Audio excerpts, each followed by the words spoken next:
Hello, welcome back to the History Sphere.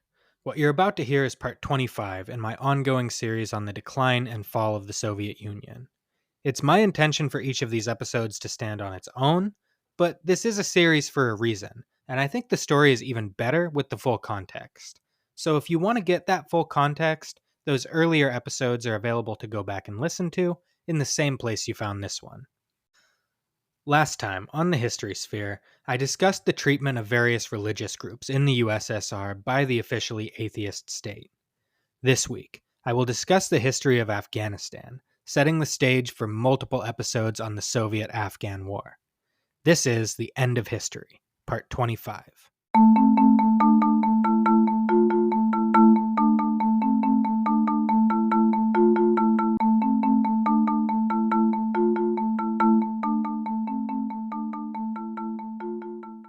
Like Russia, Afghanistan is a country that is near and dear to my heart. The tumultuous events in the recent history of this remote Central Asian country have intertwined with my life in ways I never would have expected, and the continuing struggle of its people has shaped not only my professional career, but my entire philosophy in life. I don't often talk about my day job in this podcast, but here I think it's appropriate to briefly mention to you all what it is I do on a daily basis. Those of you who are regular listeners already know that I'm a lawyer. I've had a number of jobs and practiced in a few different areas, but for the last 3 years, I have practiced exclusively immigration law.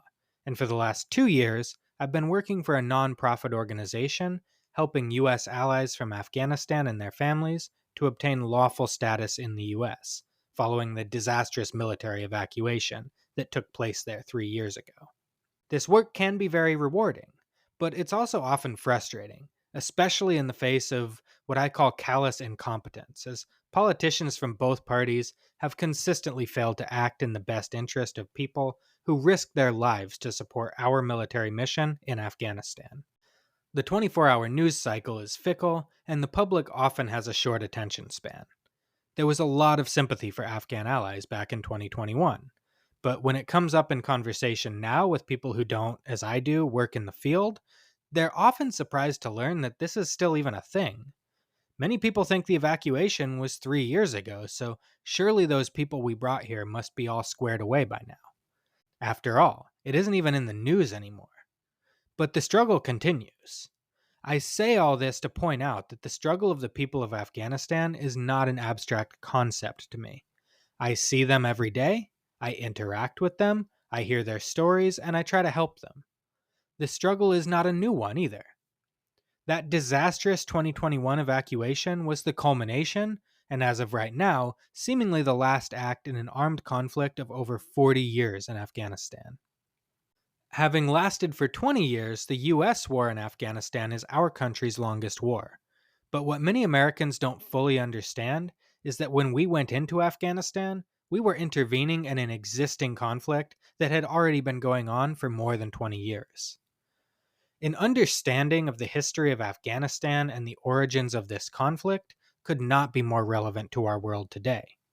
It not only helps to explain how Afghanistan became a haven for terrorists, leading directly to September 11th, 2001, the attack on the World Trade Center, but because of the involvement of the Soviet Union in this conflict, it's also crucial to any understanding of the unraveling of the USSR and of modern Russia and other post-Soviet states.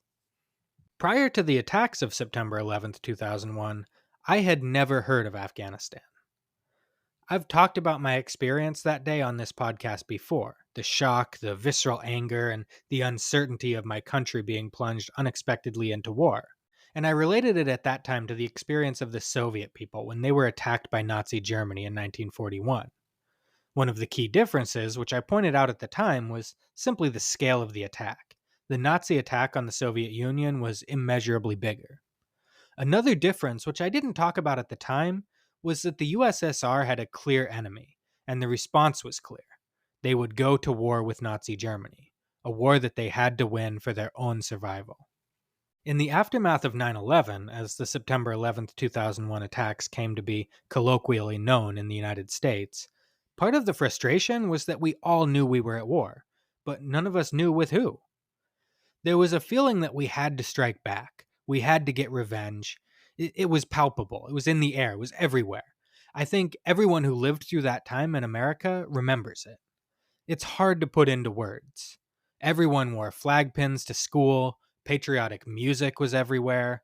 The late Toby Keith produced a song that was simultaneously ridiculous in its content, but moving to the sensibilities of the time, where he sang about the Statue of Liberty shaking her fist and putting a boot in the ass of the perpetrators, as this is, so the song goes, the American way.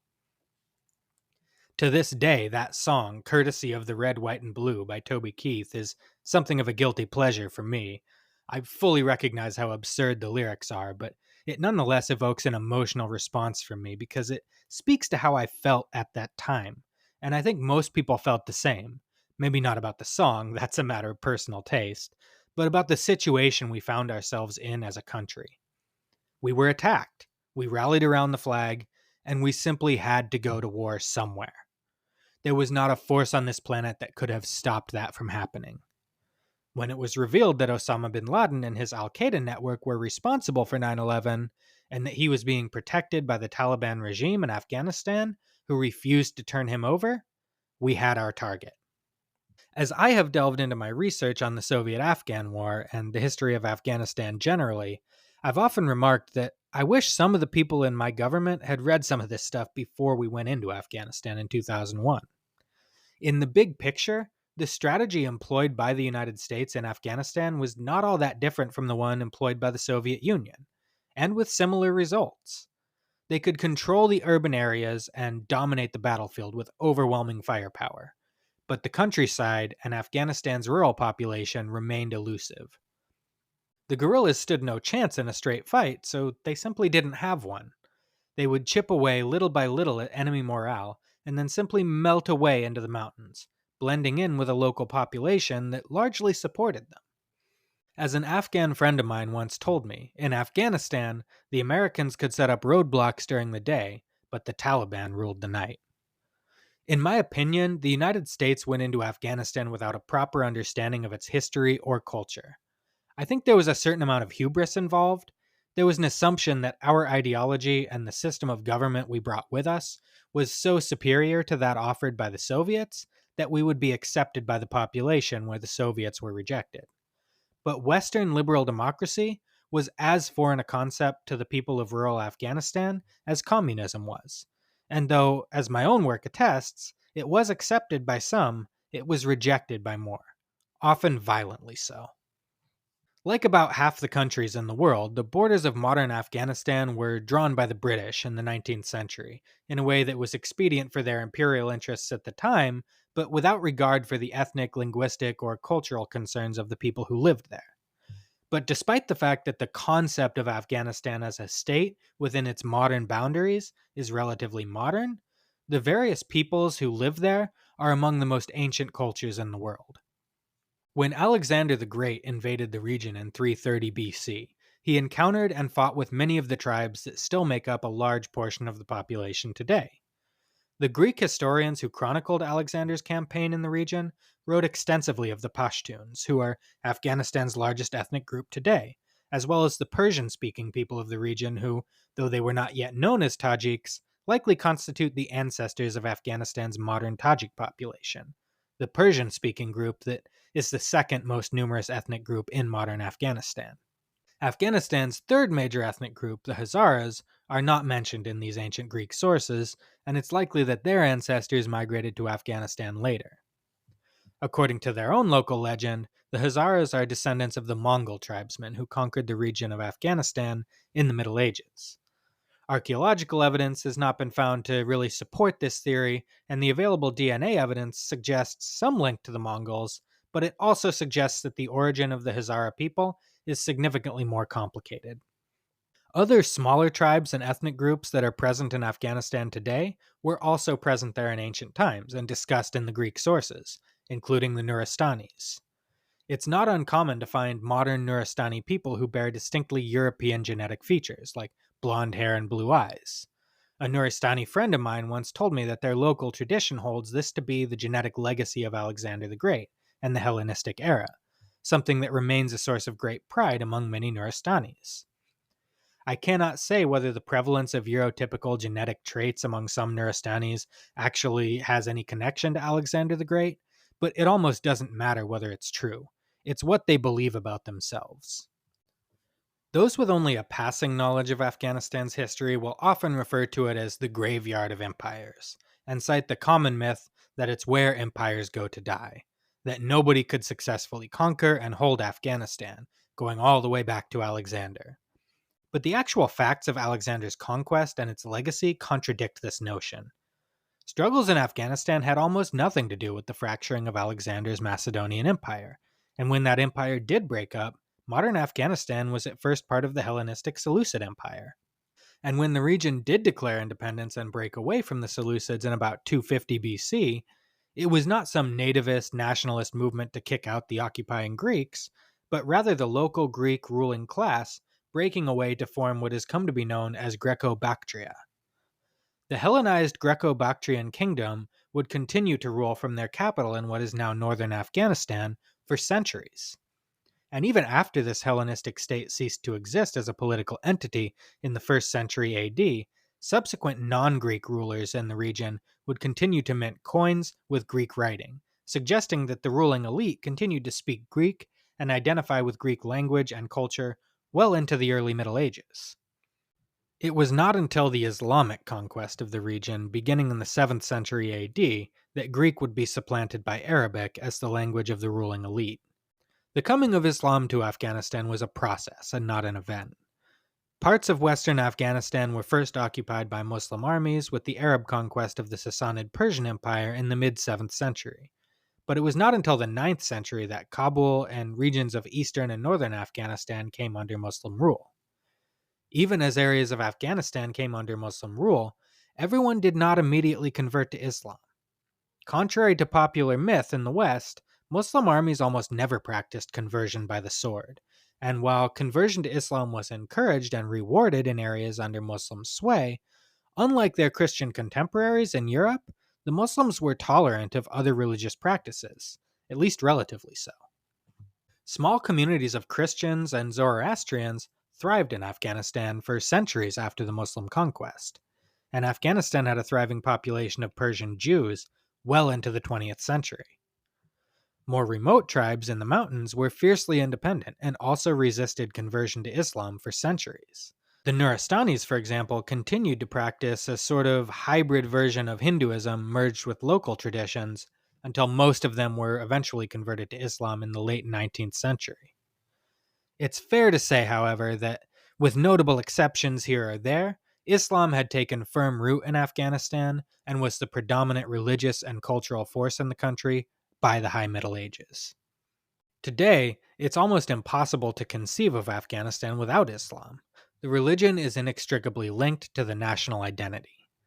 The vast majority of Afghans today practice Sunni Islam, with only the Hazara minority predominantly practicing the Shia variety of the religion, a fact that has seen them relentlessly persecuted, especially in the modern period. Afghanistan, despite being very remote, has always been incredibly strategically significant because of its geographical location at the crossroads of Asia. It's never really been the object of conquest unto itself, but has always been somewhere necessary for empires to control because it's on the way to the place they really want. For this reason, pretty much every major Eurasian empire throughout history has had some foray into Afghanistan, from Alexander the Great to the Mongols to the British and Russian empires of the 19th century. They all became entangled in the affairs of Afghanistan. In the 19th century, the event that shaped the modern borders of Afghanistan was the rivalry between the British and Russian empires for control of Central Asia, which is known to history as the Great Game. By the mid-19th century, the British had firmly established their control over India, including modern Pakistan, which became the greatest source of the empire's wealth, an asset they were determined to protect at all costs. At the same time, the Russian Empire was moving inexorably into the region known as Turkestan, comprising the future region of Soviet Central Asia. In between the two expanding empires laid Afghanistan. Both empires saw the expansion of the other into Central Asia as an encroachment on their interests in the region.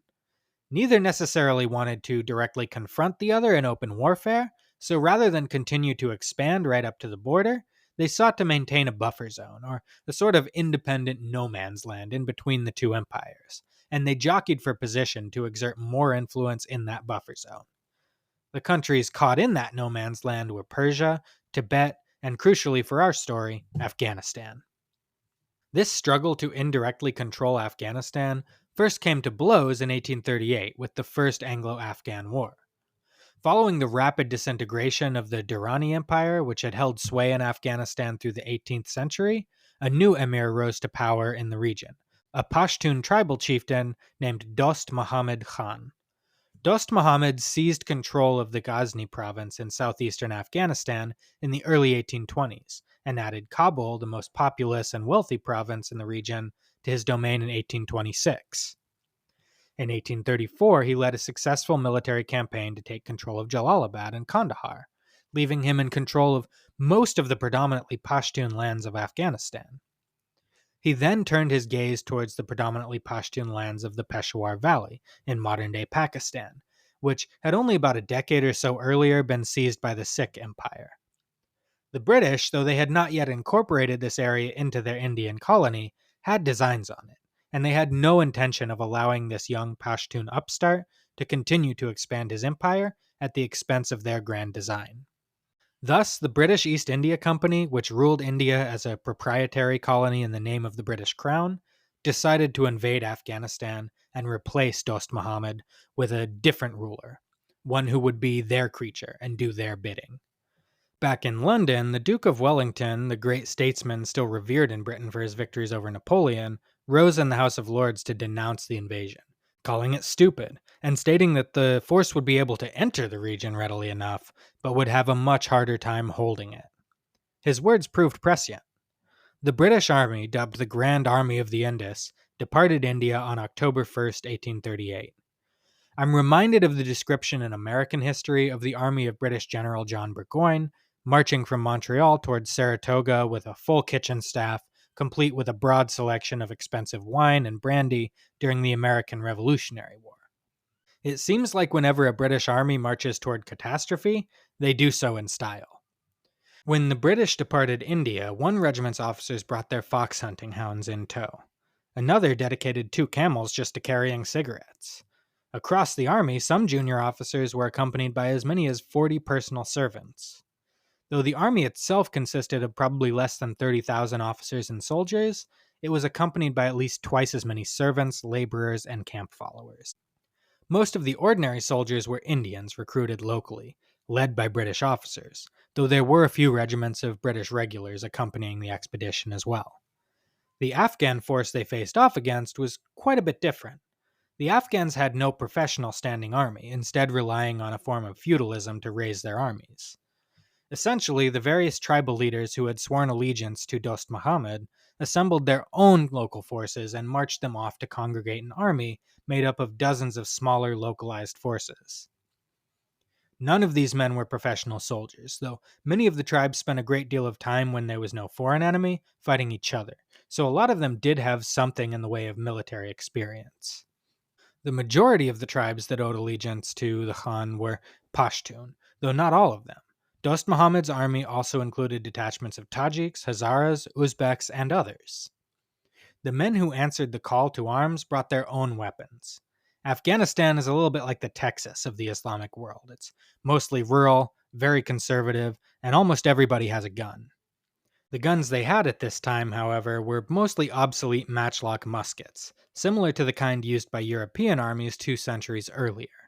Compared to the flintlock rifles carried by the British troops, these weapons were inaccurate and unreliable. Many of the Pashtun tribesmen also carried war daggers with them, with which they were very skilled and deadly if they could get close enough. The Afghans had no artillery to speak of. The British army marched towards Kabul supremely confident in its superiority, but soon found that the Afghan force, though it lacked the military technology of the British, fought with skill and determination.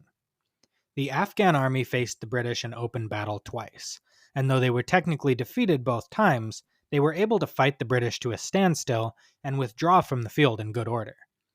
In a third battle at Parwan Dara in November 1840, the Afghans seemed on the verge of outright victory, when fortune turned against them, and their leader, Dost Muhammad, fell into British hands, turning the tide of the battle. Dost Muhammad was exiled to India, where he was held as a hostage by the British to ensure the cooperation of his family members in the coming British occupation. The British marched on to Kabul, capturing it without a fight and installing their own sultan on the throne. As the Duke of Wellington had predicted, though, the British found Afghanistan much harder to hold than it was to take, a similar experience to the Soviets and the Americans down the road. By the fall of 1841, the locals had rejected the British-backed Sultan and risen in revolt against the British occupation, as it became clearer and clearer that the British, having established themselves in Kabul, did not intend to ever leave. The son of Dost Muhammad, Akbar Khan, emerged as the leader of this revolt and placed the British garrison in Kabul under siege. Without hope of resupply, the British commander Elphinstone made an agreement to withdraw and turn over artillery and supplies to the Afghans in return for safe passage.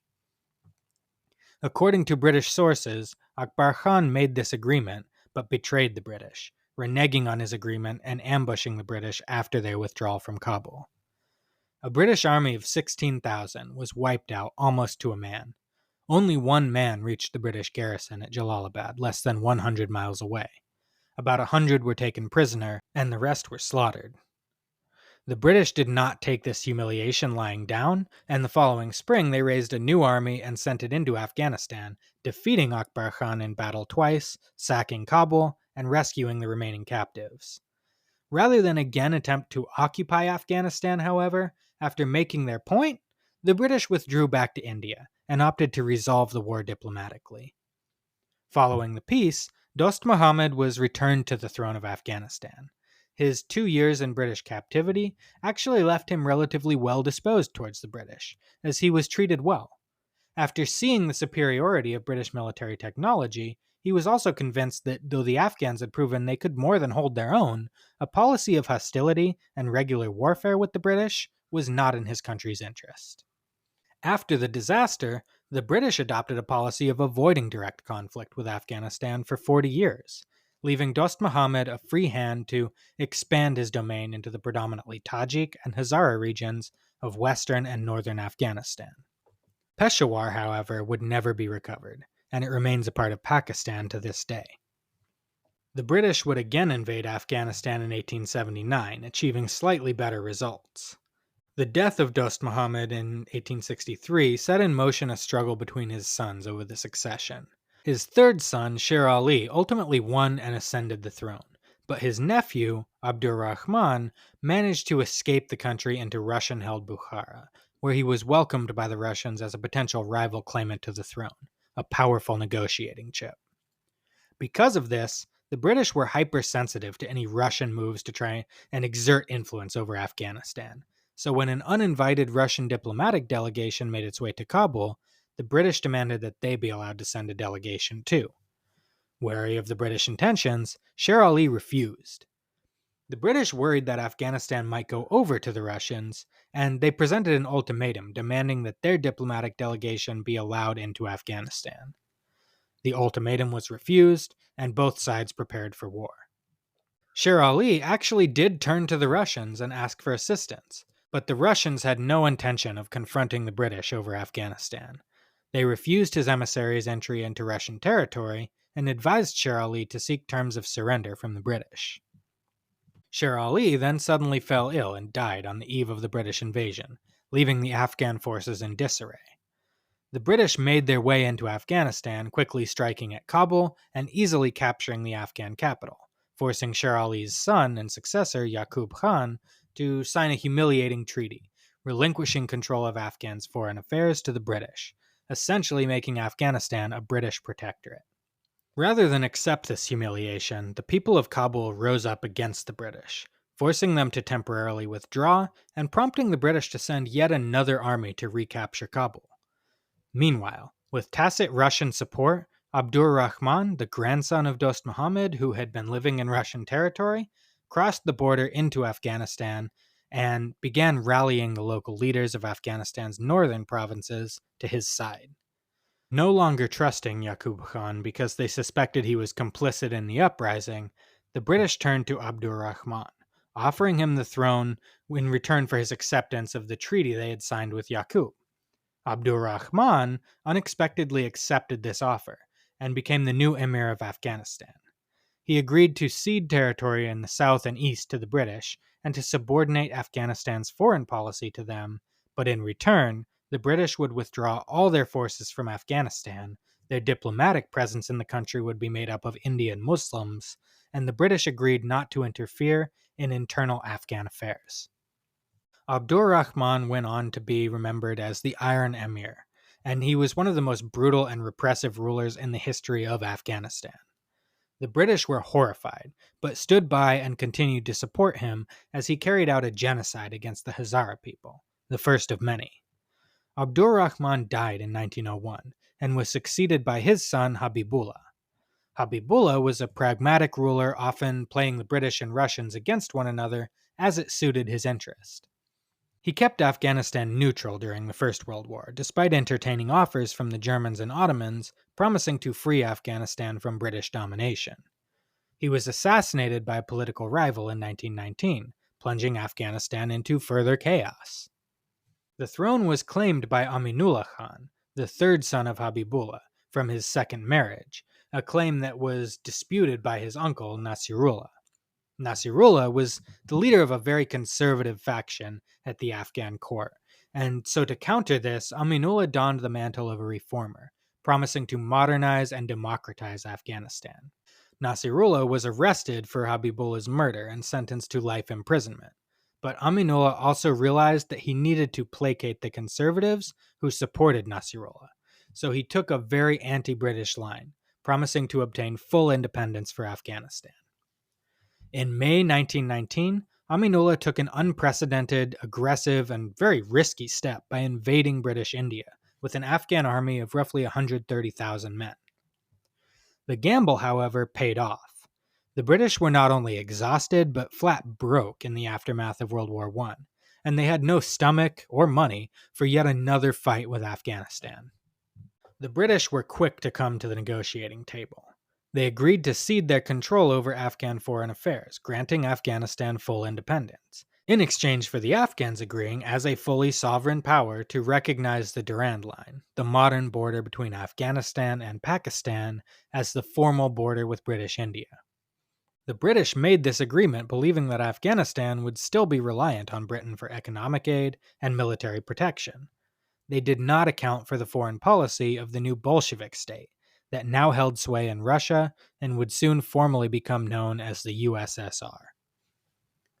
Aminullah signed a treaty of friendship with Soviet Russia in 1921. Indeed, this was the first international treaty that Afghanistan signed after gaining full independence. Aminullah also became one of the first foreign leaders to formally recognize the legitimacy of the Soviet state. The Soviets were eager to foster good relations with Afghanistan and other neighboring Muslim states, as I talked about last time, partly as a way of placating their own rebellious Muslim population in the Central Asian republics, and also preventing states like Afghanistan from attempting to interfere in those regions. The Soviets extended Aminullah's government a generous line of credit, and Soviet money and military equipment began streaming into Afghanistan.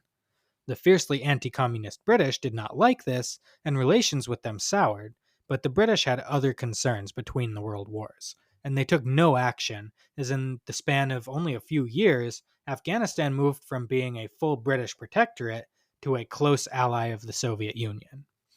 Throughout this period, Aminullah pushed forward modernizing reforms in Afghanistan, becoming the first ruler of the country to adopt the Western style of dress, donning a suit and tie rather than traditional Afghan clothing. He also championed women's rights, appointing his wife, Soraya Tarzi, to be the face of women's rights in Afghanistan.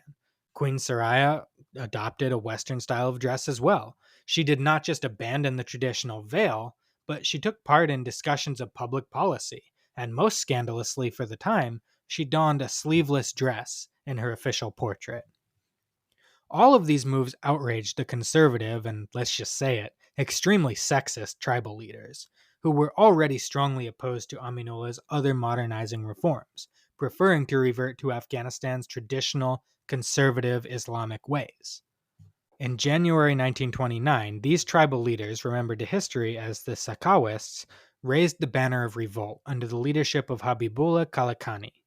The Sakawists swept into Kabul, overthrowing Aminullah's government and forcing him to flee the country with his family. They proclaimed a restoration of the Emirate of Afghanistan, with Kalakani as the emir, telling the world that they had reclaimed Afghanistan for Islam. They then proceeded to make the key strategic error of supporting the efforts of the Basmachis, a faction of Islamist rebels from Soviet Central Asia, in their efforts to overthrow Soviet rule across the border inside Soviet territory. I did not address the Basmachi revolt earlier in this podcast, mostly due to time, nor will I get sidetracked by it here, but it is an important piece of the history of Soviet Central Asia, and I hope to do a standalone episode on it at some point in the future. What you need to know for now is that the Sakawists supported the Basmachi rebels in the Soviet Union, and that led directly to a Soviet intervention in Afghanistan. As the Soviet army was crossing the border and easily defeating the Sakawists in northern Afghanistan, where they had little support among the mostly Tajik population, in the south, the general who had led Aminullah's army in the Third Anglo-Afghan War, Muhammad Nadir, returned from his exile in India, and with Soviet support, rallied the anti-Sakawist forces in southern Afghanistan for a successful offensive to retake Kabul and execute the Sakawist leaders in October 1929. Rather than return Aminullah to the throne, however, Muhammad Nadir seized the throne for himself, a move for which he had a great deal of support in some quarters, particularly in the army, but which was strongly opposed in others. Muhammad Nadir would be assassinated in 1933 and succeeded by his son, Muhammad Zahir Shah. The reign of Muhammad Zahir Shah actually turned out to be one of the most stable periods in the history of Afghanistan. He continued to push for reform, but at a slower pace than Aminullah had attempted to do, ever cautious to avoid upsetting the conservative Pashtun tribesmen. He kept Afghanistan neutral during World War II, and after the war, managed to maintain a neutral line in the brewing Cold War between his Soviet neighbors and the United States. Relations with the Soviet Union continued to be warm, and Afghanistan continued to accept Soviet aid. But Zahir Shah also maintained good relations with the United States and was able to secure loans and investment from the US as well, making Afghanistan the only country to receive loans from both Cold War adversaries. He made good use of this foreign investment, founding the first modern university in Kabul and generally improving and modernizing the infrastructure of Afghanistan. Both Gulbuddin Hekmatyar and Ahmad Shah Massoud, future leaders of the Mujahideen, studied at this university in Kabul in the 1960s. I will have occasion to talk more about these two in the coming episodes. Zahir Shah was forced to put down several revolts by Aminullah loyalists during his reign, including a particularly large one in the 1940s, but he generally showed mercy to his enemies and used the death penalty very sparingly and never for nakedly political reasons. In 1964, he ushered in constitutional monarchy and parliamentary democracy, creating the first democratically elected multi-party parliament of Afghanistan, and even devolving some of his royal powers to the newly created prime ministership. He was not perfect by any means, but during his 40-year reign from 1933 to 1973, Afghanistan experienced a period of relative stability and prosperity. It wasn't to last, however. In 1973, Afghanistan would once again be plunged into chaos with a violent coup d'etat, initiating the series of events that would result in nearly half a century of war. And that is where I will pick up next time. That's everything for today. Thank you so much for listening. As always, if you like what you heard, I encourage you to subscribe and give us a 5-star rating on whichever podcast platform you're listening on. This costs you nothing, and it really helps to promote the show in the algorithm, so that new people can discover it. I'm going to do my very best to get an episode out to you next week, but next week's episode may be slightly delayed due to my work and family responsibilities. If you want to prevent future delays of this kind, you can help support the show with a monthly donation on Spotify or Patreon. If enough of you do that, I'll be able to do this full time and won't have to worry about my day job. At this point, honestly, that's still a pretty distant dream, but it is the dream, and your support can help me realize it. Links to the show's Spotify and Patreon pages can be found on the website at www.thehistorysphere.com, along with links to all of my streaming platforms, social media pages, and a list of my sources for this week's episode. That website again is www.thehistorysphere.com.